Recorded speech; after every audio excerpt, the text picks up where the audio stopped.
Hello everyone, once again welcome on the Pahal classes VNS के Pahal class के इस मंच पे आप सबका स्वागत है। आज का हमारा लेक्चर है वो आधारित है उदारवादी उपागम पे, यानी liberal approach to the study of international politics. So let's start our class. Liberal approach to the study of IR, यानी अंतर्राष्ट्रीय संबंधों के अध्ययन का उदारवादी उपागम।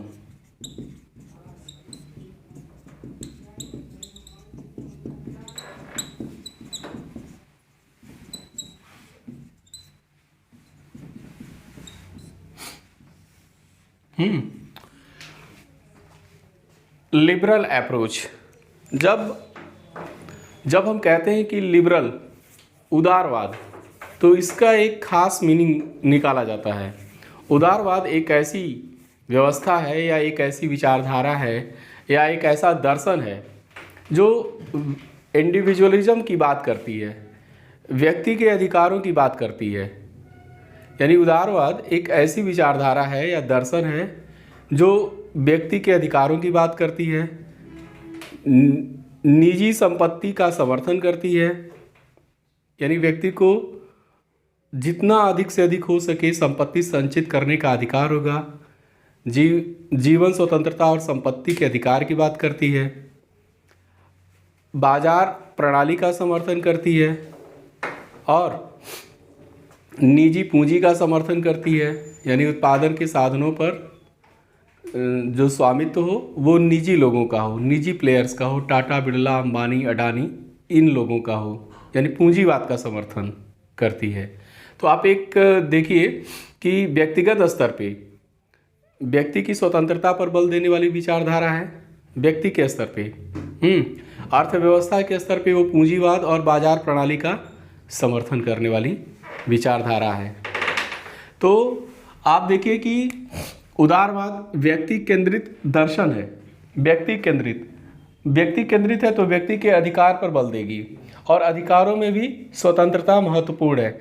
व्यक्ति एक अच्छा प्राणी है, नेचुरली स्वभाव से व्यक्ति क्या है, अच्छा है, नैतिक है, तार्किक है। तार्किक कहने का मतलब है कि वो अपने अच्छे बारे के बुरे में फैसला स्वयं कर सकता है, वो विवेकी है, वो परोपकारी है, वो भलाई चाहने वाला है, अपना ही नहीं दूसरों का भी भलाई चाहता है, ऐसा व्यक्ति है। समाज कैसा है, तो समाज इन्हीं व्यक्तियों से मिलकर के बना है, सोसाइटी। और व्यक्ति कैसे हैं, व्यक्ति एटॉमिस्टिक है।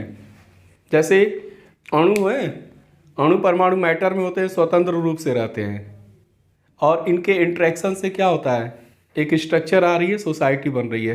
तो समाज और कुछ नहीं है।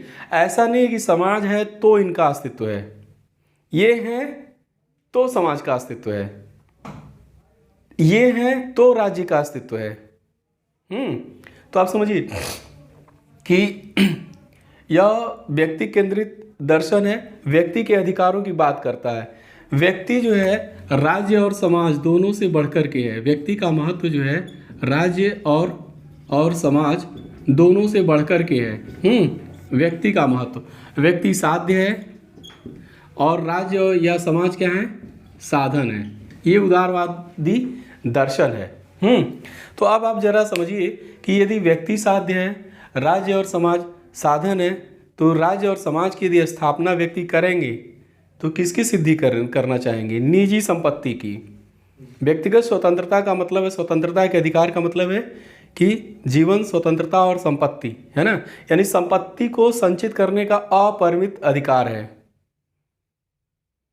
समाज और राज्य व्यक्ति के मामले में हस्तक्षेप नहीं करना है। समाज और राज्य को बाजार व्यवस्था का समर्थन करेंगे, है ना, पूंजीवाद का समर्थन करेंगे। पूंजीवाद यानी उत्पादन के साधनों पर स्वामित्व, इंडस्ट्री, कल कारखाने, जितना भी उत्पादन के साधन है वो सब पे नियंत्रण किसका होगा, निजी लोगों का होगा, सरकारों का नहीं होगा। बाजार प्रणाली का समर्थन का मतलब है कि जो भी उत्पादन होगा, किस चीज़ का उत्पादन होगा, कितना होगा, उसकी कीमत क्या होगी और उसे उपभोक्ताओं या नागरिकों या लोगों तक पहुंचाया कैसे जाएगा, कैसे उसको वितरित किया जाएगा, ये पूरा का पूरा डिटरमिन करने का अधिकार किसको है? बाजार को है। और प्रारंभिक उदारवादियों ने माना था कि बाजार क्या होता है? स्वतः स्फूर्त होता है। बाजार में वह ताकत होती है जो पूरे समाज की प्रगति के लिए, है ना, यानी पूरे मानवता की प्रगति का, एक व्यक्ति का नहीं, पूरी मानवता का, यानी संसार में जितने व्यक्ति हैं सबकी प्रगति करने में उदारवाद क्या है? सक्षम है। ऐसा दर्शन है। यदि इसके विचारों को फॉलो किया गया, लिबरल अप्रोच को लगाया गया, या उदारवादी मूल्यों को, उदारवादी विचारों को यदि आगे बढ़ाया गया, उसे व्यवहार में उतारा गया, आचरण में, तो न केवल व्यक्ति बल्कि पूरे व्यक्ति समुदाय यानी पूरे मानवता का प्रगति सुनिश्चित है, संभव है। यानी आप समझ में आया, उदारवाद जो है प्रगति में विश्वास करता है, प्रगति, मानव के प्रगति में विश्वास करता है। आप कह सकते हैं कि संचयी प्रगति, कुमुलेटिव प्रोग्रेस में विश्वास करता है। कुमुलेटिव का मतलब है कि यदि विकास हो रहा है तो एक कारक जिम्मेदार नहीं है, कई कारक हैं और कई लंबे समय से चले आ रहे हैं। यदि आपके दुख का कोई एक कारण नहीं है, तात्कालिक कारण, आपके दुख के कई कारण हो सकते हैं, तो सबका संचित प्रभाव, कुमुलेटिव इफेक्ट होता है ना। तो ऐसे ही कुमुलेटिव प्रोग्रेस, एक संचयी प्रगति कैसे हो, जो निरंतर चलने वाली प्रगति, जिससे पूरे के पूरे मानव का, मनुष्यों का कल्याण सुनिश्चित हो सके। तो उसमें देखिए, अब व्यक्ति साध्य है, राज्य और समाज साधन है। तो इसका मतलब है कि प्रगति में सबसे बड़ा बाधक कौन है? प्रगति में पहली बात तो साधन तो तब होंगे ना, पहले उस प्रगति में सबसे बड़ा बाधक कौन है? राज्य और समाज है। क्यों? क्योंकि राज्य क्या करता है? व्यक्ति की स्वतंत्रता में क्या करता है? उसको नियंत्रित करता है, अंकुश लगाता है, उसे मर्यादित करता है। जितने भी आदर्शवादी विचारक हैं यही काम करते हैं ना, चाहे वो प्लेटो हो, हीगल हो, है ना, क्या करते हैं कि राज्य सर्वोपरि है, राज्य साध्य है और व्यक्ति साधन है। तो आदर्शवाद में क्या है कि राज्य के हितों की सिद्धि के लिए व्यक्ति के हितों को बलि दी जा सकती है, लेकिन इसमें ऐसा नहीं होगा। इसमें व्यक्ति जो है वो सुप्रीम महत्व का है और उसके प्रगति के लिए सबसे बड़ा बाधा यही है, क्योंकि राज्य और समाज व्यक्ति के ऊपर नियंत्रण लगाने का काम करते हैं। तो जॉन लॉक ने कहा ना कि वही सरकार अच्छी है जो कम से कम शासन करे। शासन का मतलब नियंत्रण। एडम स्मिथ ने बोला लेसस फियर हो, लेसस फेयर, यानी व्यक्ति को अकेला छोड़ दो। जो प्रारंभिक उदारवाद है उसको व्यक्तिवाद भी कहा जाता है। व्यक्ति को अकेला छोड़ दो, मार्केट के पास वो ताकत है, पूंजीवाद के पास वो ताकत है कि वो जो है प्रगति सुनिश्चित कर सकता है। और प्रगति में सबसे बड़ा बाधा क्या है? राज्य का नियंत्रण, समाज का नियंत्रण। तो आप देखेंगे उदारवादियों का बल इस बात पे रहा है कि किस तरह की सरकार हो, तानाशाही सरकारें न हो, है ना, जो व्यक्ति के आचरण को एकदम से रेगुलेट कर दें। उस तरह की सर्वाधिकारवादी सरकारें न हों। कैसी सरकारें हों? लोकतांत्रिक सरकारें हों। और लोकतांत्रिक सरकार किस पर आचरण करती है? Rule of law, rule of law को फॉलो कराती है। लोकतांत्रिक सरकारों को संवैधानिक सरकार भी कहा जाता है ना।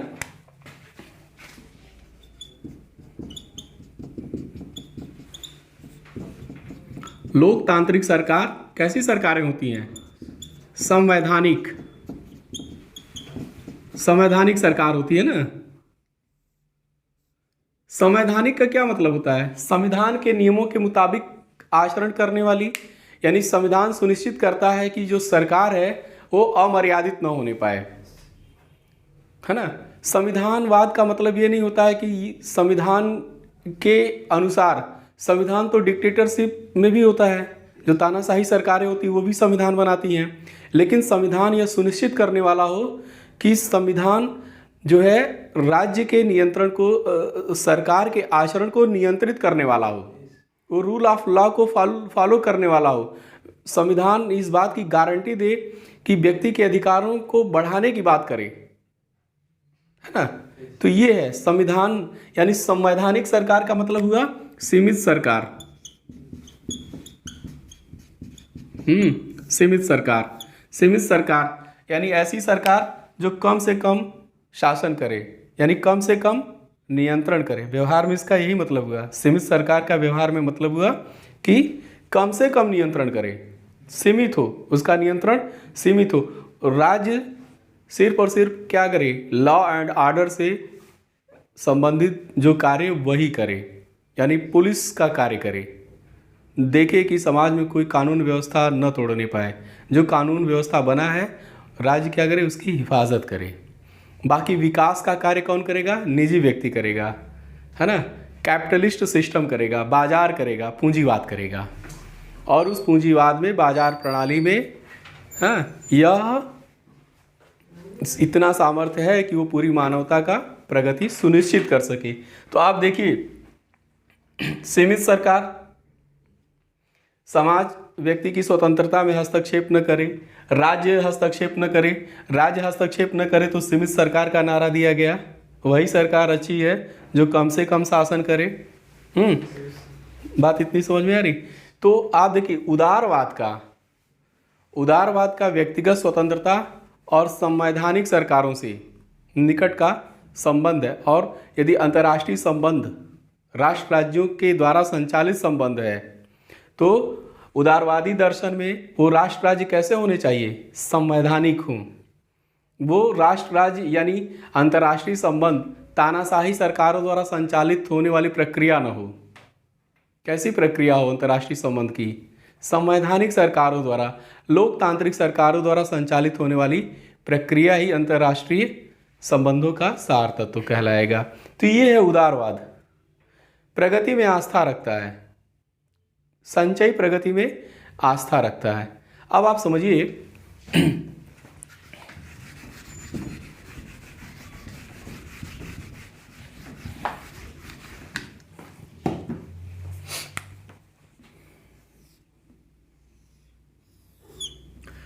ये स्टेट है,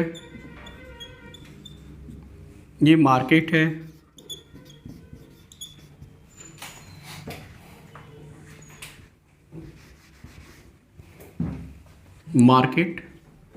मार्केट, स्टेट, सिविल सोसाइटी।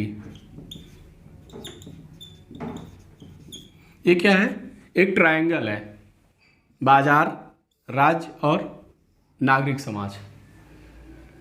बताया अभी ना कि उदारवाद क्या है, व्यक्तिगत स्वतंत्रता में आस्था रखता है, यानी व्यक्तियों को अकेला छोड़ दीजिए। तो व्यक्तियों द्वारा जो निर्मित समाज होगा उसको क्या बोला जाएगा, नागरिक समाज। सिविल सोसाइटी केवल समाज नहीं, नागरिक समाज। अब आप देखेंगे जैसे जो इंटेलेक्चुअल वर्क होता है, जो एनजीओ होते हैं, आईएनजीओ होते हैं, मल्टीनेशनल कॉरपोरेशन होते हैं, जो शिक्षण संस्थाएं होती हैं, है ना, ये सब क्या है, नागरिक समाज का गठन करते हैं। यानी जो गैर सरकारी लोग हैं वो क्या हैं, नागरिक समाज का गठन करते हैं। उसमें सभी आ जाएंगे, मीडिया भी आ जाएगी, पर्यावरणविद भी आ जाएंगे, नारीवादी भी आ जाएंगे। नागरिक समाज एक व्यापक अवधारणा है समाज की। तो आप समझिए कि ये व्यक्तियों द्वारा निर्मित क्या है, समाज है। ये राज्य है। उदारवाद किस तरह की राज्य की बात करेगा, संवैधानिक राज्य की, लोकतांत्रिक राज्य की बात करेगा। और मार्केट है, मार्केट यानी बाजार व्यवस्था। इस मार्केट के साथ एक चीज़ और जुड़ा है, वो क्या है, कैपिटलिज्म का क्या है, ग्रोथ है, विस्तार। यानी बाजार और पूंजीवाद, यानी त्रिभुज के ये तीनों क्या है, कोर है ना। त्रिभुज के इन तीनों से मिलकर के एक त्रिभुज बन रहा है, एक ट्रायंगल का गठन हो रहा है, निर्माण हो रहा है। बस आपको ये समझना है कि यदि इसको आप अंतर्राष्ट्रीय संबंधों पे लागू करते हैं, घरेलू ये और घरेलू राजनीति से देखिए कैसे अलग है, घरेलू क्षेत्र से, रिल्म से। घरेलू क्षेत्र में उदारवाद नागरिक समाज का गठन करता है, उदारवादी व्यक्तिगत स्वतंत्रता को बढ़ाने के लिए।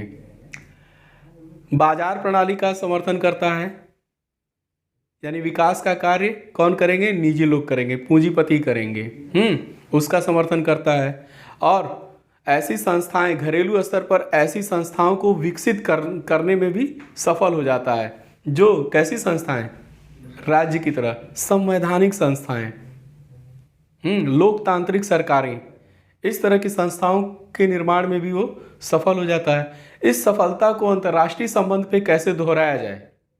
जो घरेलू क्षेत्र में जो सफलता उदारवाद ने हासिल किया है, उस सफलता को अंतर्राष्ट्रीय संबंधों में कैसे दोहराया जाए, यह एक समस्या थी।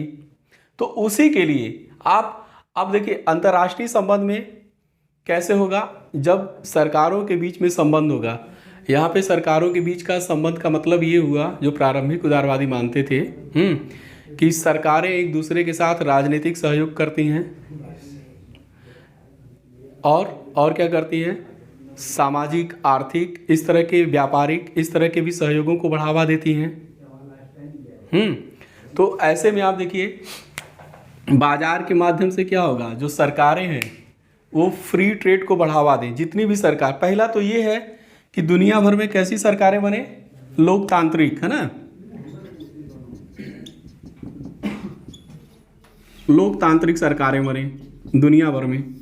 और ऐसे लोकतांत्रिक राज्य क्या करेंगे, नागरिक समाज को, व्यक्ति की स्वतंत्रता को बढ़ाने वाले होंगे और बाजार और पूंजीवाद का समर्थन करेंगे, है कि नहीं है। यानी दुनिया भर की इकॉनमी खोलेंगे।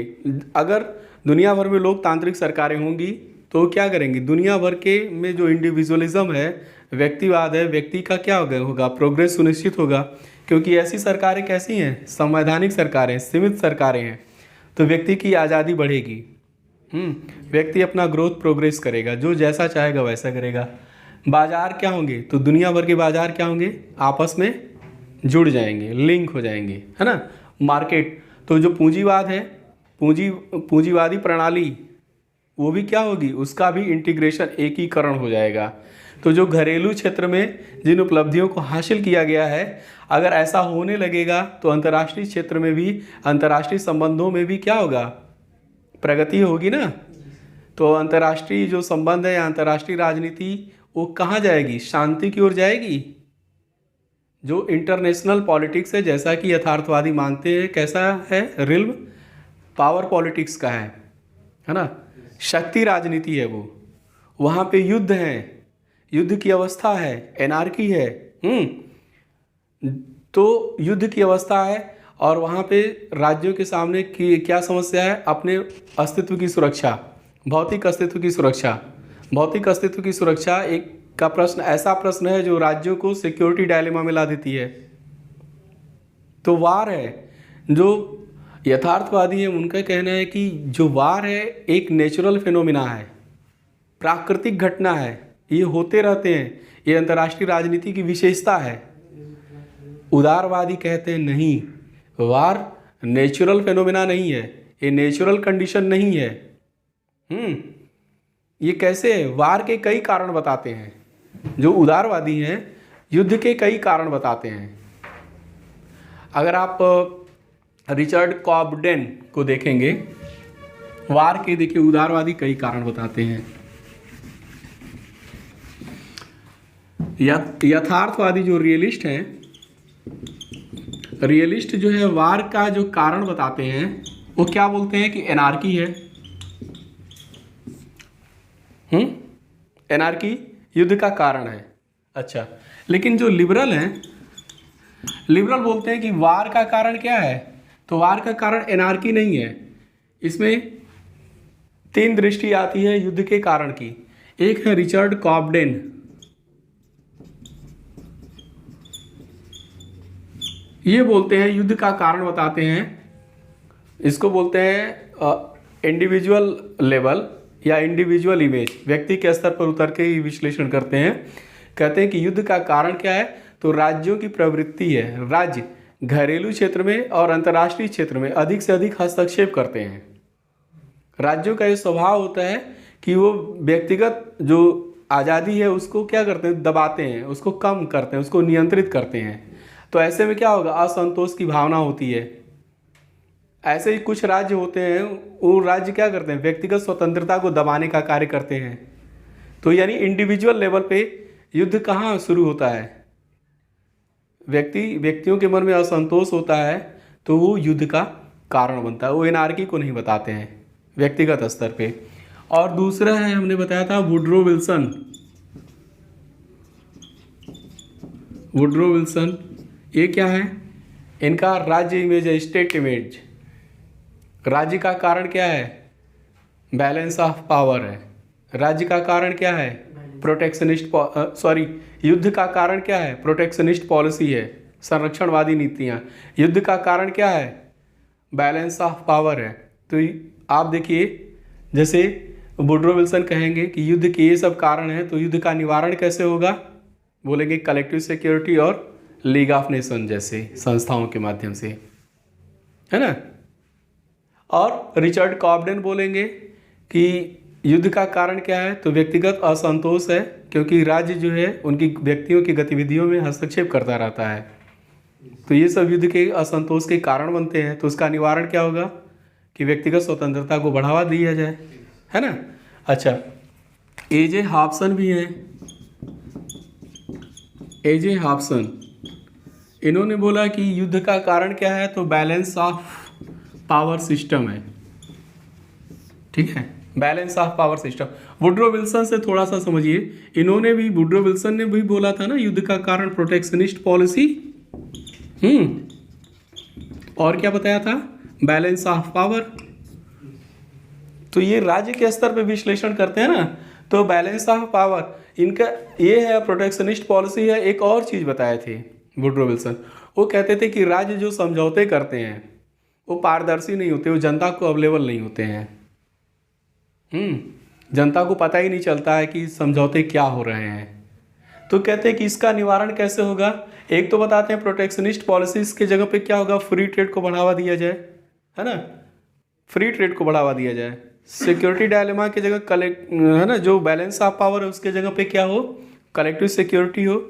दूसरा, ये राज्य स्तर पे है, तो कहते हैं कि राज्यों को आत्मनिर्धारण का अधिकार हो, वो जो राज्य करना चाहे उनको करने दिया जाए। संधि समझौते जो भी हो गुप्त न हो, क्या हो? ओपन हो। तो ये कह रहे हैं कि ये निवारण है। अब देखिए, न तो रिचर्ड कॉब्डेन ने कहा एनार्की है, जैसा कि यथार्थवादी कहते हैं युद्ध का कारण, न तो वुड्रो विल्सन बता रहे हैं कि एनार्की है, और न ही एजे हॉब्सन बता रहे हैं। ये कह रहे हैं कि बैलेंस ऑफ पावर सिस्टम है, सिस्टम लेवल पे, है ना। ये जो है अस्थिर किस्म का होता है, बदलता रहता है, और यही जो है युद्धों को जन्म देता है। तो इसका निवारण क्या होगा? वर्ल्ड गवर्नमेंट बने, है ना, सिस्टम कैसा हो? अंतर्राष्ट्रीय जो संस्थाएं हैं उसके माध्यम से संचालित। तो आपने देखा, रिचर्ड कॉब्डेन हो या वुड्रो विल्सन हो या एजे हॉब्सन, युद्ध का कारण क्या बता रहे हैं? अलग अलग बता रहे हैं। यानी उदारवादियों में भी सहमति नहीं है, बस एक बात पे सहमति है कि युद्ध का कारण एनार्की नहीं है, जैसा कि यथार्थवादी बताते हैं। तो यानी अंतर्राष्ट्रीय संबंधों में शांति कैसे सुनिश्चित होगी? अंतर्राष्ट्रीय संबंधों में आर्डर कैसे बनेगा? आर्डर, व्यवस्था। यथार्थवादी तो कहते हैं ना कि अंतर्राष्ट्रीय संबंधों में व्यवस्था कैसे बनती है? एक सिक्योरिटी डायलेमा की स्थिति है, अब आपको करना क्या है? आप सिक्योरिटी डायलेमा में फंसे हुए हैं, आपको अपने पावर को बढ़ाना है। मैग्नीट्यूड ऑफ पावर, पावर की साइज, यदि उस पावर का बंटवारा होगा तो वर्ल्ड आर्डर कैसा होगा? वो आर्डर व्यवस्था कैसे बनेगी? बाईपोलर, द्विध्रुवी होगी। यदि डिस्ट्रीब्यूशन हो जाए पावर का, दो सुपर पावर हो गए तो दो पोल बनाएंगे। और यदि वो पावर एक ही जगह हो गई, संघनित हो गई, केंद्रित हो गई, कंसंट्रेट हो गई, तो यूनिपोलर होगा। वर्ल्ड आर्डर कैसा होगा? यूनिपोलर होगा। और यदि जो पावर है उसका डिस्ट्रीब्यूशन हो जाए 4 से 5 बड़े राष्ट्रों के बीच में, तो आर्डर कैसी होगी? मल्टीपोलर। तो आप देखिए आर्डर का निर्माण कैसे हो रहा है? डिस्ट्रीब्यूशन ऑफ कैपेबिलिटीज से। आर्डर कैसे बन रही है? बैलेंसिंग से। बाईपोलरिटी में दो पोल है ना, एक तरफ नेटो है और एक तरफ क्या है? वार्सा पैक्ट है। नेटो यानी अमेरिका, वार्सा पैक्ट यानी सोवियत संघ। तो आर्डर कैसे है? अंतर्राष्ट्रीय जो व्यवस्था है वो कैसे टिकी हुई है? समझ में आई ना बात? Magnitude of power, distribution of capabilities से निर्धारित हो रहा है। लेकिन इनका मानना है, लिबरल्स का मानना है कि अंतर्राष्ट्रीय जो संबंध है या अंतर्राष्ट्रीय जो व्यवस्था है उसमें वो व्यवस्था कैसे टिकी है वो दूसरा वजह बताते हैं। देखिए क्या बताते हैं।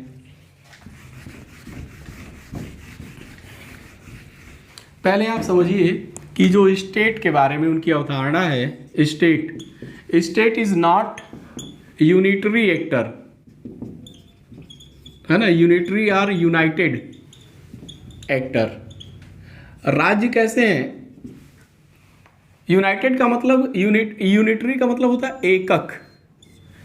राज्य एज ए होल नहीं है कि जैसे आपने कह दिया ये राज्य है, सॉरी, जैसे ये राज्य है तो ये क्या हो गया, पूरा का पूरा क्या हो गया, एक हो गया ना। तो कहते हैं नहीं, ऐसा राज्य नहीं है। राज्य जो है, थोड़ा सा बड़ा बना लेते हैं, राज्य में ऐसे है ना, ऐसे। आप समझ रहे हैं राज्य क्या है? राज्य ठोस नहीं है, राज्य एकिक नहीं है, यूनिटरी नहीं है, इसमें कई लेयर हैं। वो लेयर समझना है ना।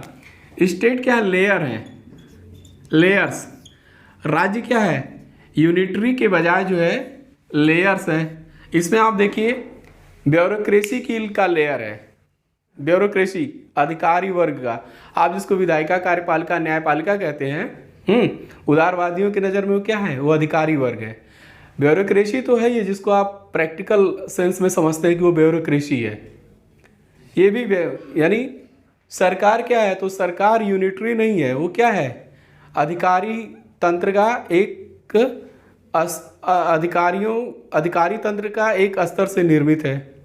और वो किसके इंटरेस्ट को फुलफिल करते हैं? उस समय सत्ता विशेष में जो अधिकारी वर्ग डिसीजन मेकिंग में भाग लेते हैं। ये राज्य कोई नीतियां बनाता है। तो राज्य नीतियां बनाता है, कौन बनाता है? व्यवहार में अधिकारी वर्ग नीतियां बना रहा है, ठीक है।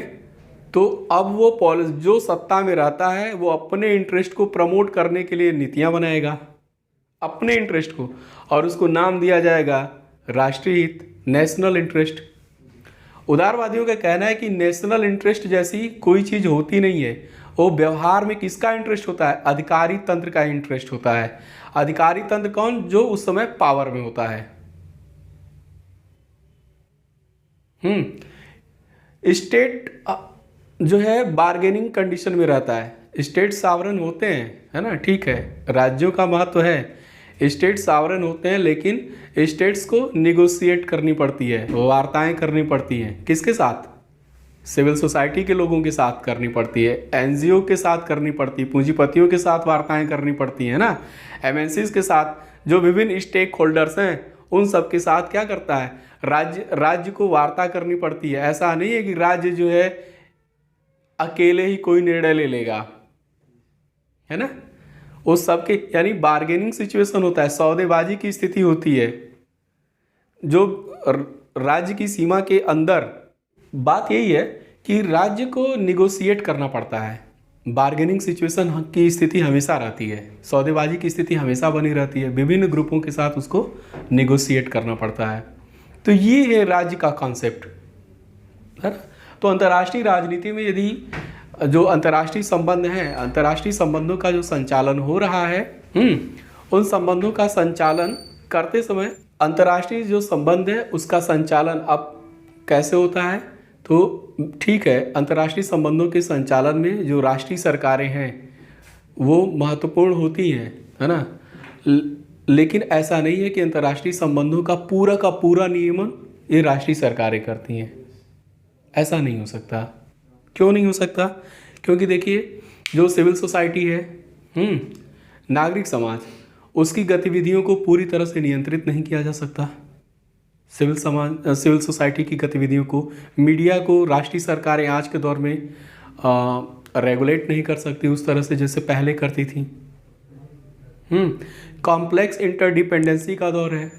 जो ट्रांसनेशनलिज्म है, इसको कहते हैं कि पार राष्ट्रवाद, है ना, ट्रांसनेशनलिज्म। आगे इसको और क्लियर करूँगा, स्पष्ट करूँगा। जो नॉन स्टेट एक्टर्स हैं, एमएनसीज हैं, इंटर गवर्नमेंटल ऑर्गेनाइजेशंस हैं, ये सब भी क्या हैं? प्लेयर हैं, ये सब भी एक्टर्स हैं।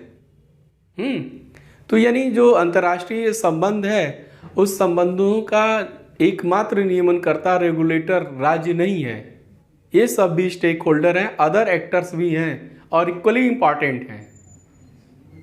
तो फिर ऐसे कंडीशन में राज्य को क्या करना पड़ेगा? निगोशिएट तो करना पड़ेगा ना उन सब से। तो ये उदारवाद की समझ है। इन मूल्यों के आधार पे 18वीं शताब्दी में आप देखिए, जो जॉन लॉक 17वीं शताब्दी में है। John Locke father of liberalism recorded किए गए, उन्हें माना गया उदारवाद के पिता हैं, वही थे भी। तो जीवन, स्वतंत्रता और संपत्ति का उन्होंने स्लोगन दिया। संवैधानिक सरकार की स्थापना, यानी ऐसी सरकार जो संवैधानिक हो, सीमित सरकार हो, उस बात पर जोर दिया गया। उसके बाद उस उदारवादी मूल्यों को बेंथम ने आगे बढ़ाया, जेरमी बेंथम। उन्होंने एक स्लोगन दिया था ना, greatest happiness of the greatest number. अधिकतम लोगों के अधिकतम सुख के सिद्धांत पर ही कोई पॉलिसी बने या राज्य कोई कार्य करेगा। वही कार्य उपयुक्त होगा, वही कार्य अच्छा होगा जो अधिकतम लोगों के कल्याण को बढ़ावा देने वाला होगा। तो अगर अंतर्राष्ट्रीय राजनीति अंतर्राष्ट्रीय जो कानून है, इंटरनेशनल लॉ जैसी शब्दावली का भी गठन किया था जेरमी बेंथम ने। और उन्होंने कहा था कि यदि अंतर्राष्ट्रीय संबंधों में जो राष्ट्रीय सरकारें हैं वो अंतर्राष्ट्रीय कानूनों के मुताबिक आचरण करेंगी, वास्तव में लोकतांत्रिक सरकारें, व्यवहार में लोकतांत्रिक सरकारें कैसी हैं? संवैधानिक सरकारें हैं, मर्यादित सरकारें हैं, जनता का उनके ऊपर नियंत्रण होता है। और ऐसी सरकारें जो घरेलू राजनीति में संवैधानिक हैं, और यदि वही अंतर्राष्ट्रीय संबंधों में भी क्या करेंगे? उस आचरण का परिचय देंगे, यानी अंतर्राष्ट्रीय कानून के मुताबिक आचरण करेंगे, तो अंतर्राष्ट्रीय संबंधों में भी क्या है? प्रगति सुनिश्चित है। युद्ध वाली स्थिति नहीं होगी, अशांति की स्थिति नहीं होगी, है ना। अंतर्राष्ट्रीय शांति और सुरक्षा को बढ़ावा मिलेगा। जब शांति होगी, सुरक्षा होगा, तो समृद्धि क्या होगी? बढ़ेगी। फिर आप देखिए उसमें आगे उसको और डेवलप किया गया है। इमैनुअल कांट भी उसमें जुड़े हैं, है ना। परपेचुअल पीस की बात किए हैं, चिरंतन शांति की बात करते हैं। उनका कहना है कि दुनिया भर में यदि लोकतांत्रिक सरकारें बने, रिपब्लिकन जिसको बोलते हैं, यानी दुनिया भर में यदि गणतंत्रों की स्थापना होगी तो विश्व शांति, अंतर्राष्ट्रीय शांति सुनिश्चित होगी। तो ये चीज़ें हैं। तो आप देखिए, प्रारंभिक जो उदारवादी थे वो आशा से बड़े ओतप्रोत थे कि हाँ, हम दुनिया में क्या करेंगे। जैसा कि यथार्थवादी कहते हैं ना, दुनिया कैसी है? संघर्ष से भरी हुई है। निराशावादी दृष्टिकोण उनका है कि संबंधों में कोई प्रगतिशील डेवलपमेंट नहीं हो सकता। अराजकता के माहौल में आपको अपनी सर्वाइवल करनी है, सुरक्षा करनी है। इसमें कोई उस तरह का प्रोग्रेस सुनिश्चित नहीं किया जा सकता। इसके ठीक उलट उदारवादी दृष्टि है। मानव प्रगति में पूरा भरोसा है उनको, मानव के रैशनैलिटी पे, मानव के विजडम पे उनको क्या है? पूरी आस्था है कि मनुष्य अपनी सभी समस्याओं को ओवरकम कर सकता है, यानी अपनी सभी समस्याओं पर विजय प्राप्त कर सकता है, प्रगति कर सकता है। तो आप समझिए कि प्रारंभिक जो उदारवाद था वो क्या था? आशा से भरा हुआ था। वुडरो विल्सन, जो इंटरवार पीरियड है, वुडरो विल्सन 2 विश्व युद्धों के बीच के समय का उदारवाद का एक्सट्रीम वर्जन पेश करते हैं ना। वो वेस्टफेलियन वर्ल्ड आर्डर को ही रिप्लेस करके क्या ले आते हैं?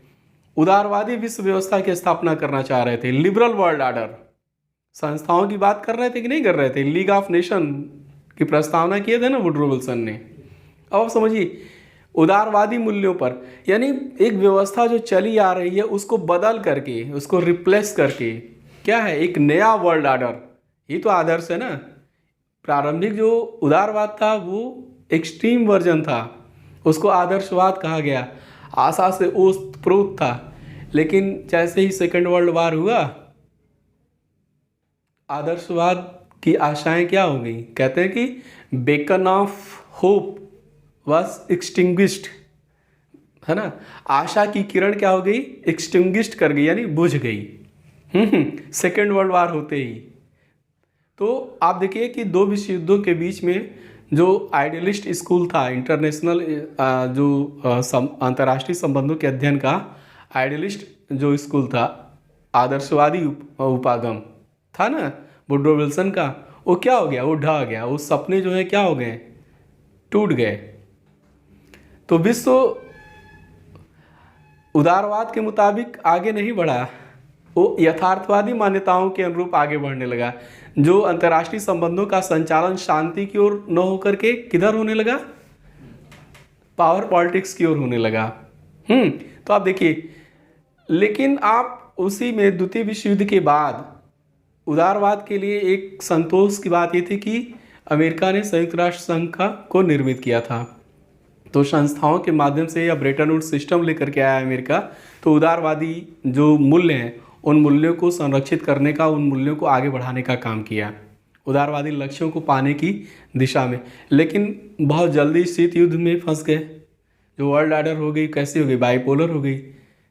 शीत युद्ध 1990 आते आते एक बार फिर से उदारवाद में आशा का संचार हुआ। फ्रांसिस फुकुयामा ने लिखा ना, द एंड ऑफ हिस्ट्री। साम्यवाद जैसे ही टूटा, वो किला जैसे ही ढहा, है ना। तो आप देखिए अमेरिका में या पश्चिमी राष्ट्रों में क्या हुआ, बहुत से जो लीडर्स थे, पॉलिसी मेकर्स थे, उदारवादी नीतियों पर चले। न्यू वर्ल्ड ऑर्डर रचने की बात की गई, नियो लिबरल प्रिंसिपल्स के आधार पे, नव उदारवादी सिद्धांतों के आधार पे एक नई अंतर्राष्ट्रीय व्यवस्था को गढ़ने का प्रयास किया गया। और सैद्धांतिक स्तर पे, है ना, थियरी के स्तर पे उदारवादियों ने बताया कि देखिए उदारवाद के जो फंडामेंटल्स हैं वो कितने स्ट्रांग हैं कि इसके सामने कोई भी विचारधारा टिक नहीं सकती। कम्युनिस्ट विचारधारा भी टिकी नहीं, वो फेल कर गई, वो टूट गई, कोलैप्स कर गई, है ना। तो उसका समर्थन भी हुआ सैद्धांतिक आधार पे। तो एक से एक फिर से जो है आशा की किरण चल निकली। लेकिन एक और घटना उसी बीच में घट गई, ये याद है, ये क्या है? हाँ, क्या अमेरिका में क्या आतंकवादी हमला, हाँ 9/11, 9 सितंबर को। अब आप समझिए कि अमेरिका ने वार शुरू किया, वार अगेंस्ट टेरर, आतंकवाद के खिलाफ युद्ध छेड़ा। तो अमेरिका और उसके सहयोगी नाटो को लगा कि जो देश आतंकवादी हैं या आतंकवाद को प्रश्रय देते हैं या आतंकवादियों की शरण स्थली बने हुए हैं, उनको अमेरिका और नाटो क्या करेंगे, दंडित करेंगे। तो एक बार अब फिर से आप देखिए ये पावर पॉलिटिक्स की राजनीति शुरू हो गई। तो अब आप समझिए ये स्थिति है। फिर बीच में एक और दौर आया, लेकिन जैसे ही डोनाल्ड ट्रंप अमेरिका के राष्ट्रपति बने, एक बार फिर से आशंका जताई जाने लगी कि उदारवाद का क्या होगा, उदारवादी मूल्यों का क्या होगा, है ना, मानव प्रगति कैसे सुनिश्चित होगी। फिर से कहीं ऐसा तो नहीं प्रोटेक्शनिज्म की ओर जा रहे हैं, रिट्रीट कर रहे हैं, है ना, संरक्षणवाद की ओर तो नहीं जा रहे हैं जो युद्धों का कारण था, अशांति का कारण था। जब युद्ध होगा तो शांति नहीं होगी, सुरक्षा नहीं होगी, शांति सुरक्षा नहीं होगा तो प्रगति भी नहीं होगा, कोई विकास नहीं हो सकता। तो ये था पूरा उदारवाद और उसका शुरुआत से लेकर के अब तक की उसकी यात्रा, है ना। द्वितीय विश्व युद्ध के बाद से उदारवाद जो है 4 दिशाओं में उसकी 4 धाराएं हो गई उदारवाद की। सेकंड वर्ल्ड वार के बाद से उदारवाद जो है 4 दिशा में बना और जो एक्सट्रीम वर्जन था उदारवाद का उसको छोड़ दिया गया। कहीं न कहीं अब प्रैक्टिकल हो गया था उदारवाद, है ना। तो सेकेंड वर्ल्ड वार के बाद द्वितीय विश्व युद्ध के बाद उदारवाद की 4 धाराएं निकली हैं। 4 धाराएं स्ट्रीम या वेरिएंट हुई। पहला था सोशियोलॉजिकल, आप ऐसे समझ सकते हैं, sociological liberalism.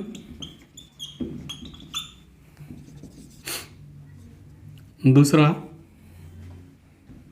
Interdependence,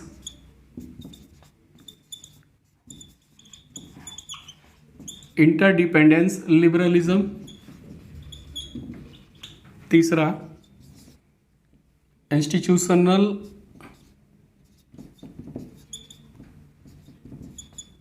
institutional liberalism.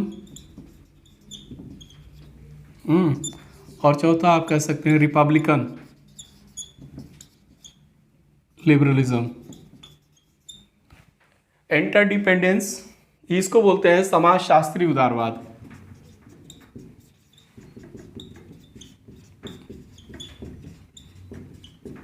ये है अंतर्निर्भरता या हाँ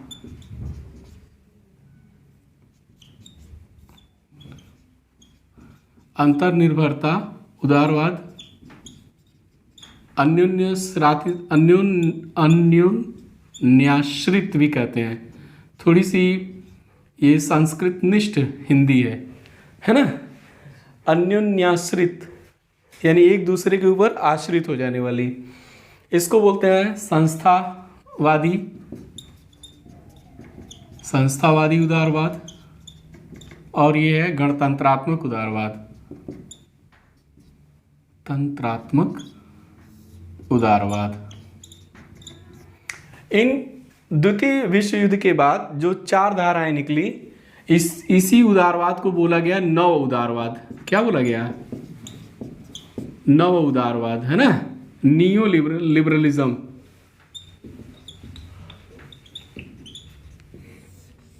नव उदारवाद की ये सब क्या है? वेरिएंट हैं, धाराएं हैं।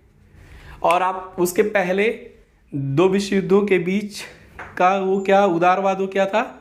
आदर्शवाद भी उसको बोला जाता है। आदर्शवाद वो भी उदारवाद ही था। आप उसको क्लासिकल लिबरलिज्म कह सकते हैं, है ना। द्वितीय विश्व युद्ध से पहले का जो उदारवाद है, आप उसको शास्त्रीय उदारवाद भी कह सकते हैं। तो इसमें एक एक करके देखेंगे। अगले लेक्चर में हम एक एक करके देखेंगे कि ये समाजशास्त्री उदारवाद क्या है, अंतर्निर्भरता उदारवाद क्या है, और इंस्टीट्यूशनल लिबरलिज्म क्या है, और ये रिपब्लिकन लिबरलिज्म क्या है। मेरी कोशिश रहेगी कि जो लेक्चर हो वो छोटे छोटे टाइम पीरियड के हों, ताकि वो रुचिकर भी बने रहें और आप उसे अच्छी तरीके से देख सकें और उसे अंडरस्टैंड कर सकें, अपनी समझ को बेहतर कर सकें। तो बड़ा वीडियो के बजाय एक छोटा वीडियो, छोटे छोटे वीडियो लेकर आने का प्रयास करेंगे, एक एक करके देखेंगे। तो आज का लेक्चर हम यहीं पे समाप्त करते हैं। उम्मीद करता हूँ कि आप लोगों को आज का लेक्चर पसंद आया होगा, आपकी समझ भी बढ़ी होगी। Thank you.